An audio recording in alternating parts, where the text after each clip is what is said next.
Dan Crenshaw, when he became a member of Congress and he was elected late 2018, started in 2019, one of his fellow brother in arms, and this is a very big story, retired U.S. Navy SEAL Chief Eddie Gallagher found himself in a bit of trouble as he was wrongfully accused of so many horrible things and actions that just didn't happen. It drew national attention, not only from just the news media, but all the way up to the sitting president of the United States, Donald Trump, at the time. In his weakest and most vulnerable time in need, he is sitting in the brig while his brother is walking those very halls of Congress that I was walking during that same time. They went to Congressman Dan Crenshaw and he was ignored, as I was too when I was trying to pass veteran legislation.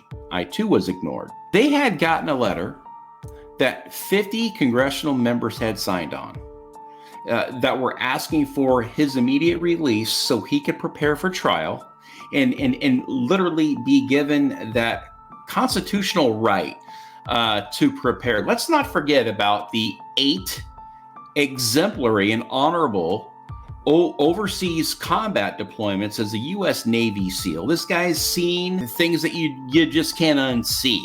And he did the job of the American people. I couldn't even imagine.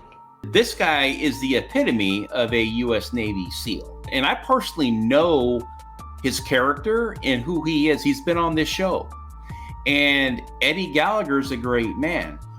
But Congressman Dan Crenshaw didn't sign on to that letter. Additionally, he took action to try to keep him locked up for even longer. In that action he took, he didn't want any visitors. The only people that can come see you are your own attorneys.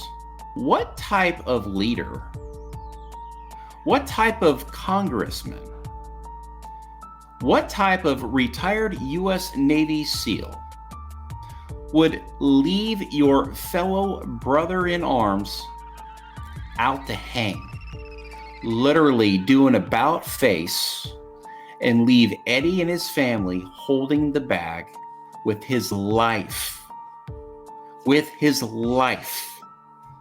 dwindling away again as he's sitting in the brig, not knowing if he will ever see sunshine again? That right there says so much about Congressman Dan Crenshaw and his motivations to this country. Eddie Gallagher had 7 charges brought against him. He was acquitted of 6.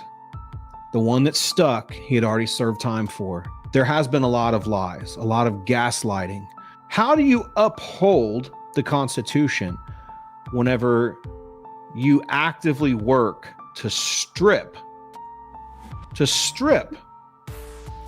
not just Eddie Gallagher, but Americans in general of due process? He publicly displayed ruthless intention on a very highly decorated 8 combat tour retired U.S. Navy SEAL Eddie Gallagher. If Congressman Dan Crenshaw can show that type of motivation and that type of ruthlessness against a man like Eddie Gallagher, what is he doing to a Joe or a Diane or a Billy and Bob in his own district? This is the Today with Tally podcast.